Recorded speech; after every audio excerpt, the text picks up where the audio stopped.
there, BookTube. Welcome back to my channel. Today we're going to continue a read aloud read along of Maya Angelou's I Know Why the Caged Bird Sings.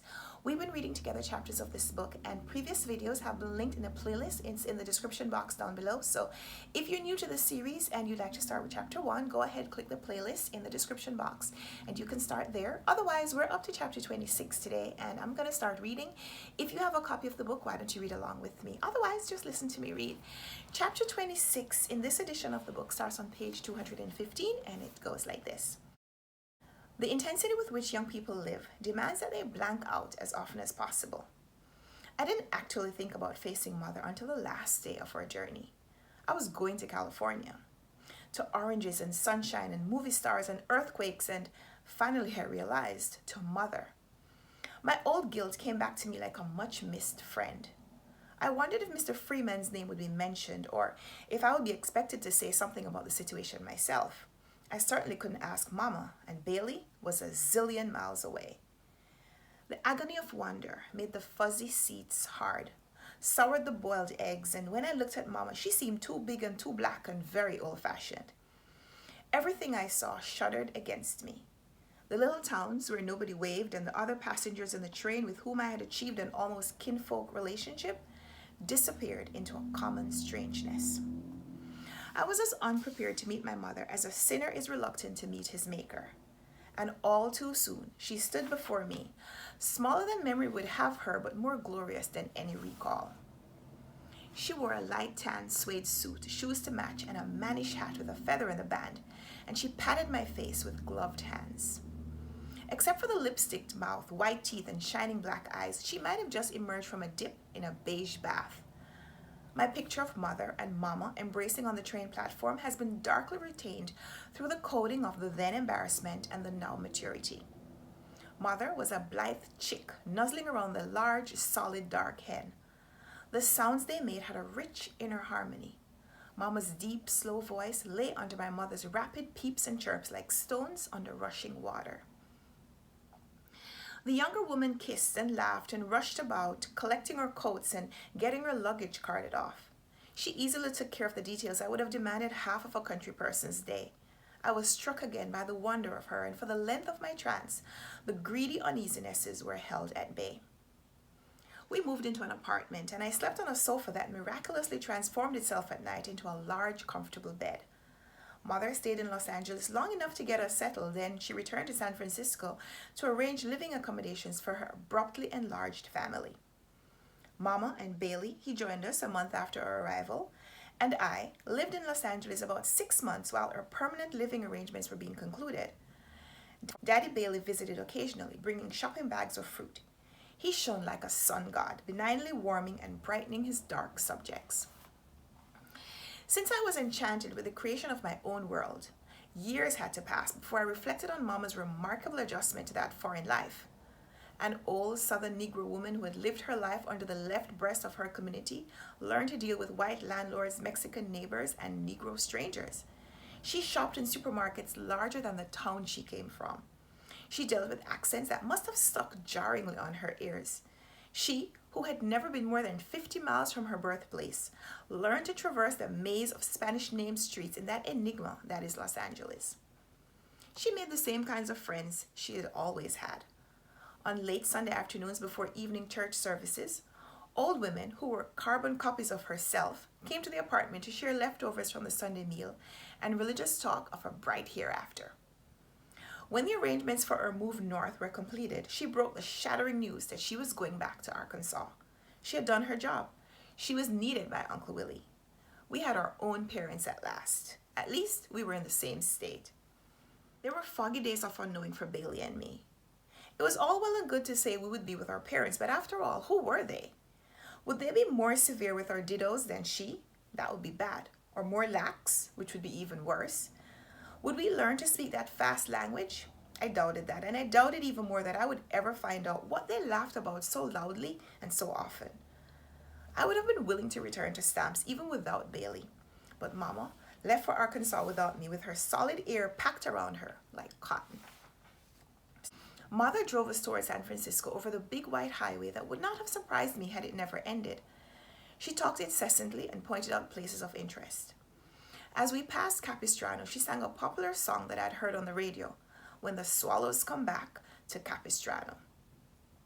She strung humorous stories along the road like a bright wash and tried to captivate us. But her being our mother, had done the job so successfully that it was a little distracting to see her throwing good energy after good. The big car was obedient under her one hand driving, and she pulled on her lucky strike so hard that her cheeks were sucked in to make valleys in her face. Nothing could have been more magical than to have found her at last and have her solely to ourselves in the closed world of a moving car. Although we were both enraptured, neither Bailey nor I was unaware of her nervousness. The knowledge that we had the power to upset that goddess made us look at each other conspiratorially and smile. It also made her human. We spent a few dingy months in an Oakland apartment which had a bathtub in the kitchen and was near enough to the Southern Pacific Mole to shake at the arrival and departure of every train.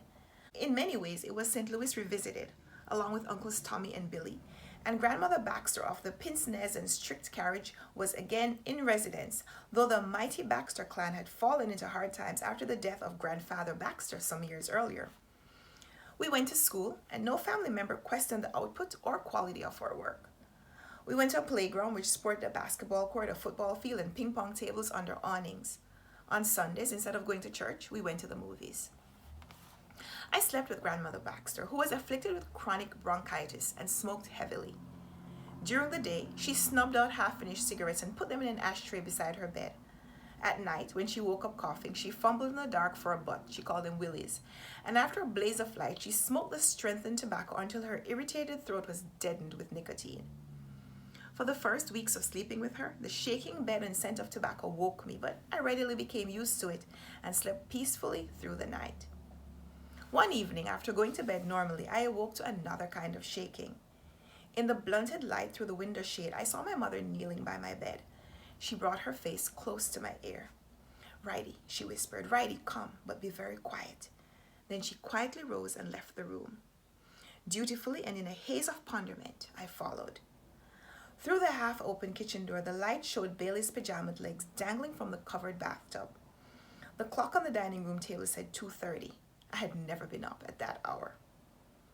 I looked Bailey a question, and he returned a sheepish gaze. I knew immediately that there was nothing to fear. Then I ran my mind through the catalogue of important dates. It wasn't anybody's birthday or April Fool's Day or Halloween, but it was something. Mother closed the kitchen door and told me to sit beside Bailey. She put her hands on her hips and said we had been invited to a party. Was that enough to wake us in the middle of the night? Neither of us said anything.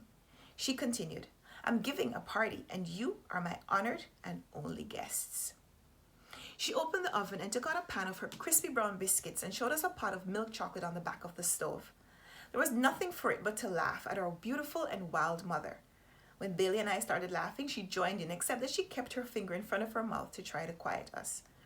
We were served formally, and she apologized for having no orchestra to play for us, but said she'd sing as a substitute. She sang and did the time step and the snake hips and the Suzy Q. What child can resist a mother who laughs freely and often, especially if the child's wit is mature enough to catch the sense of the joke? Mother's beauty made her powerful, and her power made her unflinchingly honest. When we asked her what she did, what her job was, she walked us to Oakland 7th Street, where dusty bars and smoke shops sat in the laps of storefront churches. She pointed out Raincoat's Pinochle Bar and Slim Jenkins' pretentious saloon. Some nights, she played Pinochle for money or ran a poker game at Mother Smith's or stopped at Slim's for a few drinks. She told us that she had never cheated anybody and wasn't making any preparations to do so. Her work was as honest as the job held by fat Mrs. Walker, a maid, who lived next door to us and a damn sight better paid. She wouldn't bust suds for anybody nor be anybody's kitchen bitch. The good Lord gave her a mind, and she intended to use it to support her mother and her children. She didn't need to add and have a little fun along the way. In the street, people were genuinely happy to see her. "Hey, baby, what's the news?" "Everything's steady, baby, steady." "How you doing, pretty?" "I can't win because of the shape I'm in," she said with a laugh that belied the content. "You all right, Mama?" "Oh, they tell me the white folks still in the lead," said as if that was not quite the whole truth. She supported us efficiently with humor and imagination. Occasionally we were taken to Chinese restaurants or Italian pizza parlors. We were introduced to Hungarian goulash and Irish stew. Through food, we learned that there were other people in the world. With all her jollity, Vivian Baxter had no mercy. There was a saying in Oakland at the time, which, if she didn't say it herself, explained her attitude. The saying was, sympathy is next to SHIT in the dictionary, and I can't even read. Her temper had not diminished with the passing of time, and when a passionate nature is not eased with moments of compassion, melodrama is likely to take the stage. In each outburst of anger, my mother was fair. She had the impartiality of nature with the same lack of indulgence or clemency. Before we arrived from Arkansas, an incident took place that left the main actors in jail and in the hospital. Mother had a business partner who may have been a little more than that, with whom she ran a restaurant cum gambling casino. The partner was not shouldering his portion of the responsibility, according to Mother, and when she confronted him, he became haughty and domineering, and he unforgivably called her a bitch. Now, everyone knew that although she cursed as freely as she laughed, no one cursed around her, and certainly no one cursed her. Maybe for the sake of business arrangements, she restrained a spontaneous reaction. She told her partner, I'm going to be one bitch, and I've already been that one. In a foolhardy gesture, the man relieved himself of still another bitch, and Mother shot him. She had anticipated some trouble when she determined to speak to him, and so had taken the precaution to slip a little .32 in her big skirt pocket. Shot once, the partner stumbled toward her instead of away, and she said that since she had intended to shoot him, notice, shoot, not kill, she had no reason to run away, so she shot him a second time. It must have been a maddening situation for them. To her, each shot seemed to impel him forward, the reverse of her desire, and for him, the closer he got to her, the more she shot him. She stood her ground until he reached her and flung both arms around her neck, dragging her to the floor. She later said the police had to untwine him before he could be taken to the ambulance.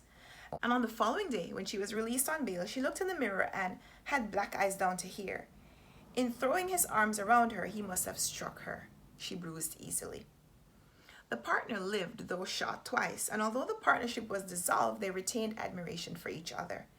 He had been shot, true, but in her fairness, she had warned him, and he had had the strength to give her 2 black eyes and then live. Admirable qualities. World War II started on a Sunday afternoon when I was on my way to the movies. People in the streets shouted, "We're at war! We've declared war on Japan!" I ran all the way home, not too sure I wouldn't be bombed before I reached Bailey and Mother. Grandmother Baxter calmed my anxiety by explaining that America would not be bombed, not as long as Franklin Delano Roosevelt was president. He was, after all, a politician's politician, and he knew what he was doing. Soon after, Mother married Daddy Claudel, who turned out to be the first father I would know. He was a successful businessman, and he and Mother moved us to San Francisco.